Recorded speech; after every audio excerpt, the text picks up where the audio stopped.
UP board class 12 के प्यारे विद्यार्थियों, स्वागत है रिस्पॉन्सिव क्लासेस में। गृह विज्ञान का प्री बोर्ड का पेपर है जो आपके प्री बोर्ड एग्ज़ाम के लिए बहुत ही महत्वपूर्ण है, क्योंकि यही वाला पेपर जिसका सेट है 328 केपी, यही पेपर प्री बोर्ड में सभी ज़िले में पूछा जा रहा है और आपके भी प्री बोर्ड एग्ज़ाम में यही वाला पेपर आएगा जिसका कोड है 328 केपी। तो ये प्री बोर्ड और बोर्ड परीक्षा के लिए दोनों के लिए ही महत्वपूर्ण मॉडल पेपर है, जिसमें आपको गृह विज्ञान के पेपर में 3 घंटा 15 मिनट मिलेगा बच्चों। 15 मिनट में आपको प्रश्न पत्र एनालिसिस करना है, यानी प्रश्न पत्र पढ़ने के लिए निर्धारित किया गया है। पूर्णांक आपका 70 नंबर का है। तो प्रारंभ के 15 मिनट में परीक्षार्थियों को प्रश्न पत्र पढ़ने के लिए निर्धारित है। सभी प्रश्न करना अनिवार्य है।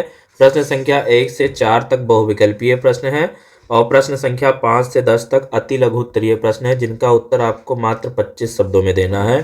प्रश्न संख्या 11 से 15 तक लघु उत्तरीय प्रश्न है, जिनका उत्तर आपको 50 शब्दों में देना है। और प्रश्न संख्या 16 से 18 तक विस्तृत उत्तरीय प्रश्न है, जिनका उत्तर आपको 100 शब्दों में देना है। सभी प्रश्नों के निर्धारित अंक उनके सम्मुख अंकित है। तो ये कुछ पेपर का फॉर्मेट है। तो बच्चों, ये आपके प्री बोर्ड एग्जाम के लिए बहुत महत्वपूर्ण है। इस पेपर कोड का पूरा पेपर आपके प्री बोर्ड एग्जाम में पूछा जा रहा है। सबसे पहले हम यहाँ पे बहुविकल्पीय प्रश्न देखेंगे। उससे पहले सभी लोग वीडियो को लाइक कर ले, चैनल को सब्सक्राइब कर दे और सबके पास ये वाला वीडियो शेयर कर दे, ताकि सभी लोग ये पूरा वीडियो देख करके अपना पेपर कर पाएँ। तो पहला प्रश्न है आपका, निम्नलिखित प्रश्नों में से सही उत्तर छांटकर अपनी उत्तर पुस्तिका में लिखिए। ठीक है, तो का वाला है। पहले का है कार्य है। कार्य क्या है? तो कार्य एक गतिविधि है, प्रतिक्रिया है, प्रयास है, इनमें से सभी। तो कार्य क्या है? गतिविधि भी है, प्रतिक्रिया भी है, प्रयास भी है। तो ये इनमें से सभी ऑप्शन नंबर चौथा वाला करेक्ट ऑप्शन हो जाएगा। पहले का खा है, निम्नलिखित में से कौन उद्यमिता का लक्षण नहीं है? पहला ऑप्शन है कड़ी मेहनत करने की इच्छा, कर्मचारियों की उत्पादकता को बढ़ाना, चोट या स्वास्थ्य संबंधी समस्याओं को कम करना, कठिन मुद्दों से निपटने का प्रयास करना। तो उद्यमिता का लक्षण कौन सा नहीं है? तो तीसरा वाला सही हो जाएगा, चोट व स्वास्थ्य संबंधी समस्याओं को कम करना। ठीक है, बाकी जो 3 आपको ऑप्शन दिए गए हैं वो उद्यमिता के लक्षण हैं, जैसे कि कड़ी मेहनत करना, कर्मचारियों को उत्पादकता को बढ़ाना, कठिन मुद्दों से निपटने का प्रयास करना। ये चारों उद्यमिता के लक्षण हैं, लेकिन तीसरा वाला नहीं है, तो ऑप्शन आपका तीसरा सही हो जाएगा। फिर गा वाला प्रश्न है बच्चों, अल्प पोषण का कारण है। अल्प पोषण का कारण है। पहला ऑप्शन है अशिक्षित होना, आर्थिक स्थिति, शिशु की देखभाल का अभाव, इनमें से सभी। तो अल्प पोषण का कारण अशिक्षित होना, ये भी हो सकता है, आर्थिक स्थिति भी हो सकती है, शिशु की देखभाल का अभाव भी हो सकता है। तो ये चारों या तीनों ऑप्शन आपके सही हो जाएंगे, यानी कि चौथा वाला आपका करेक्ट हो जाएगा, इनमें से सभी। घा वाला प्रश्न है बच्चों, रतौंधी नामक रोग किसकी कमी से होता है? रतौंधी नामक रोग किसकी कमी से होता है? Vitamin A, vitamin C, vitamin K, vitamin B12। तो रतौंधी होता है विटामिन ए की कमी से होता है, विटामिन ए की कमी से। आपको कमेंट करके बताना है बच्चों की विटामिन के और सी की कमी से कौन से रोग होते हैं, कमेंट करके इसका उत्तर देंगे। अगला प्रश्न है अंगा वाला, खाद्य प्रौद्योगिकी का क्या महत्व है? बचत करना, श्रम या समय की बचत, खाद दोनों का सदुपयोग, इनमें से सभी। तो खाद्य प्रौद्योगिकी का महत्व ये तीनों ही है, इसका मतलब चौथा ऑप्शन आपका सही हो जाएगा। अगला प्रश्न है का वाला, यानी कि यहाँ पे दूसरे का स्टार्ट हो जाएगा, प्रश्न संख्या दूसरा। शैशवावस्था किसे कहा जाता है? जन्म से लेकर 6 महीने की अवस्था को, जन्म से लेकर 2 वर्ष की अवस्था को, जन्म से लेकर 5 वर्ष की अवस्था को, 2 वर्ष से लेकर 5 वर्ष की अवस्था को। तो शैशवावस्था आपका जन्म से लेकर 2 वर्ष की अवस्था कहलाता है। ऑप्शन नंबर दूसरा सही हो जाएगा। दूसरे का खा है, निम्न में से कौन संवेदनशील नहीं है? बच्चे, राजनीतिक दल, महिलाएं और वृद्ध। तो देखिए, संवेदनशील आपका बच्चे हैं, महिलाएं हैं, वृद्ध हैं, लेकिन राजनीतिक दल संवेदनशील नहीं है। ऑप्शन नंबर दूसरा सही हो जाएगा। गा वाला है, यानी कि दूसरे का गा है, बाल अपराधी किसे कहते हैं? बाल अपराधी किसे कहते हैं? पहला ऑप्शन है विद्यालय न जाने वाले बच्चों को, बड़ों की बात न मानने वाले बच्चों को, कानून का उल्लंघन करने वाले बच्चों को, इनमें से सभी। तो बाल अपराधी किसे कहते हैं? ऐसे बच्चे जो कानून का उल्लंघन करते हैं, यानी कानून का उल्लंघन करने वाले बच्चों को बाल अपराधी कहा जाता है। दूसरे का गा का तीसरा सही हो जाएगा।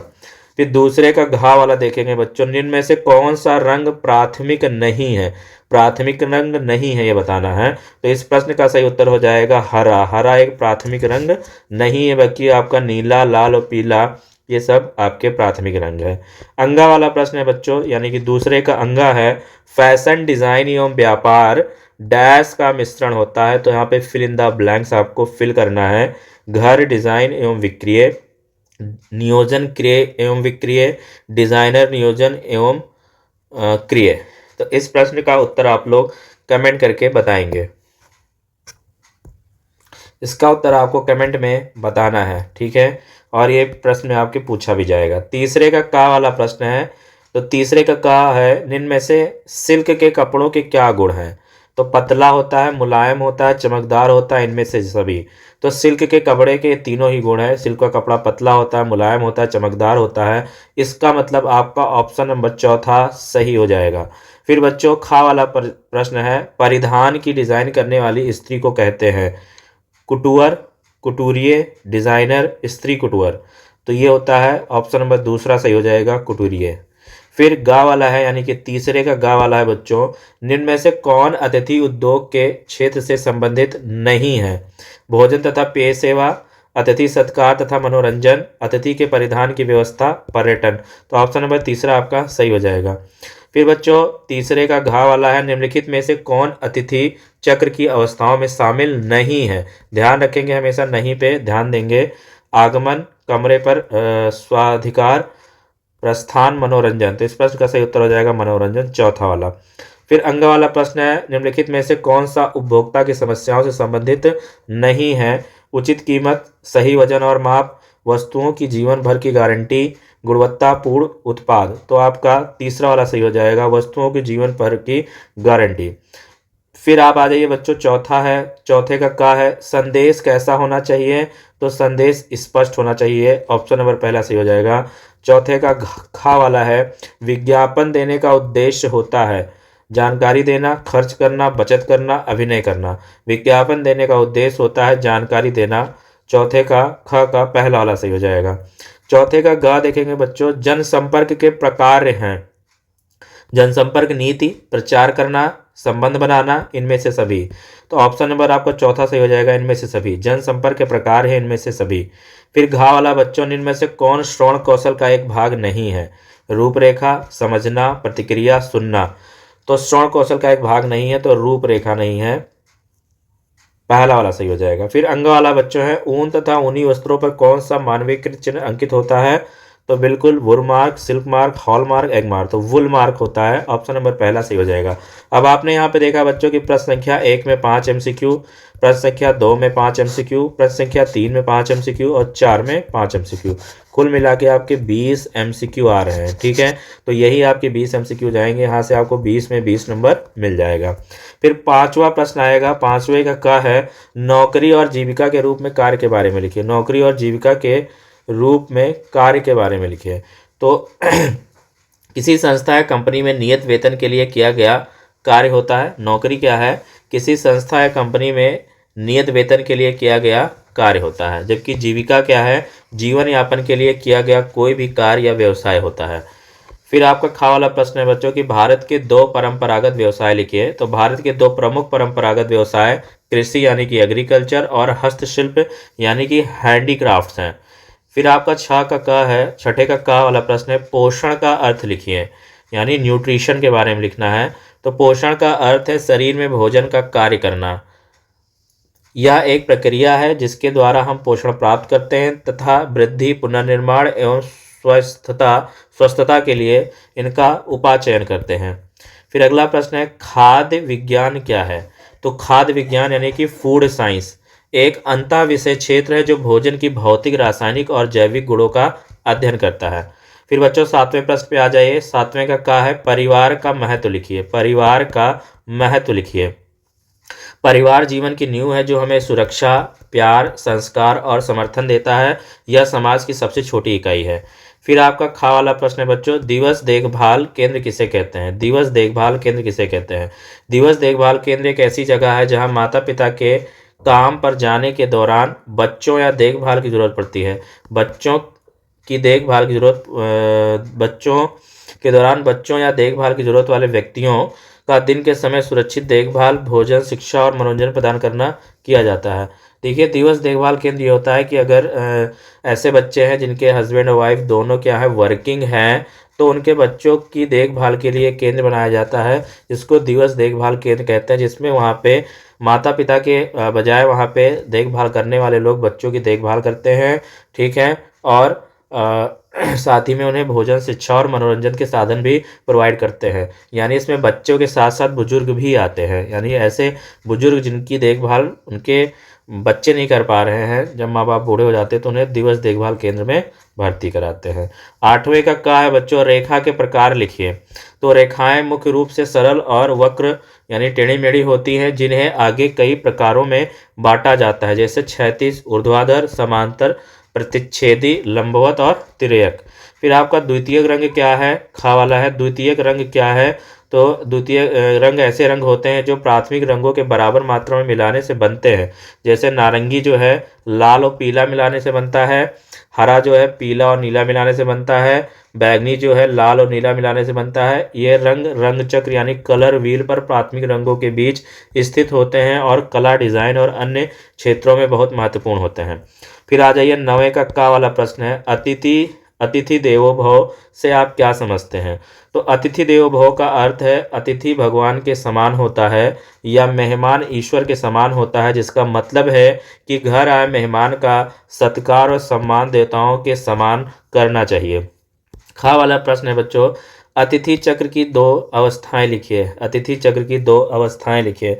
अतिथि चक्र की दो मुख्य अवस्थाएं हैं। पहला है आगमन पूर्व, जिसमें अतिथि होटल चुनता है और आरक्षण करता है। दूसरा है आगमन, जिसमें अतिथि भौतिक रूप से होटल पहुंचकर चेक इन करता है और उसे आवास मिलता है, जिससे अतिथि अनुभव की शुरुआत होती है।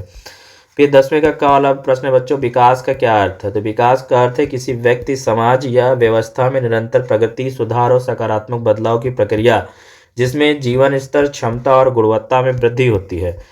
जिसका 10वें का खा वाला है संप्रेषण क्या है। तो संप्रेषण विचारों, भावनाओं, सूचनाओं और संदेशों को एक व्यक्ति या समूह से दूसरे तक पहुंचाने की प्रक्रिया है, ठीक है। यानी किसको, विचारों, भावनाओं, सूचनाओं, संदेशों को एक व्यक्ति से दूसरे व्यक्ति तक पहुंचाने की जो प्रक्रिया है वो क्या कहलाती है, संप्रेषण कहलाती है। फिर बच्चों आपको मैं सारे लघु उत्तरीय प्रश्न बता दे रहा हूँ, यहाँ पे शॉर्ट आंसर टाइप क्वेश्चन जो आपके प्री बोर्ड एग्जाम में पूछे जाएंगे, साथ ही में बोर्ड एग्जाम में भी आएगा। गा वाला प्रश्न है सूचना और संचार पर संक्षिप्त टिप्पणी लिखना। ये आपको अपना तैयार करना है किसी भी आपकी लर्निंग मटेरियल से या फिर बुक से। 12वां प्रश्न है नैदानिक पोषण से आप क्या समझते हैं, इसको तैयार कर लेना। 13वां प्रश्न है बाल केंद्रित उपागम से आप क्या अभिप्राय है, इसको भी तैयार करना है। 14वां है सिलाई मशीन का आविष्कार और फैशन को लोकतांत्रिकरण के बारे में संक्षेप में लिखिए, ये भी आपको तैयार करना है। और 15वां है सामान खरीदते समय उपभोक्ताओं की क्या समस्याएं होती है, इसको तैयार करना है। फिर दीर्घ उत्तरीय प्रश्न जिनका उत्तर आपको बच्चों 100 से 120 शब्दों में लिखना होता है। इसमें आपको एक ऑप्शन में मिलेगा, तो अभी के लिए आपको एक तैयार करके जाना, वही अटेंड करना। व्यावसायिक जीवन में मूल्य और नैतिकता की भूमिका को संक्षेप में समझाइए, या फिर आपको उद्यमिता से आप क्या समझते हैं, इसके लक्षण लिखिए। 17वां प्रश्न है पोषण की पुष्टि दृष्टि से आहार के प्रकार लिखिए। अथवा में है फिर भारत में पोषण संबंधी क्या समस्याएं हैं, कोई एक आपको तैयार करना है, लेकिन बोर्ड के लिए आपको दोनों प्रश्न तैयार करने हैं। फिर 18वां प्रश्न है बच्चों प्रारंभिक बाल्यावस्था की मुख्य विशेषताएं क्या है, ये भी आपको तैयार करना है। और इसके साथ आपका क्वेश्चन पूछा गया है शिशु देखभाल केंद्र की उपयोगिता को समझाइए, ठीक है। तो ये हो गया। अब ये सब प्रश्न आप एक बार पढ़ लेंगे तो आपको याद हो जाएगा। तो यहाँ पे आपके सारे प्रश्न हो गए। वीडियो कैसी लगी, वीडियो कमेंट करके बताइए, और कमेंट करिए कि आप किस ज़िले से हैं और आप किस ज़िले में आपका ये पेपर सेम आया है।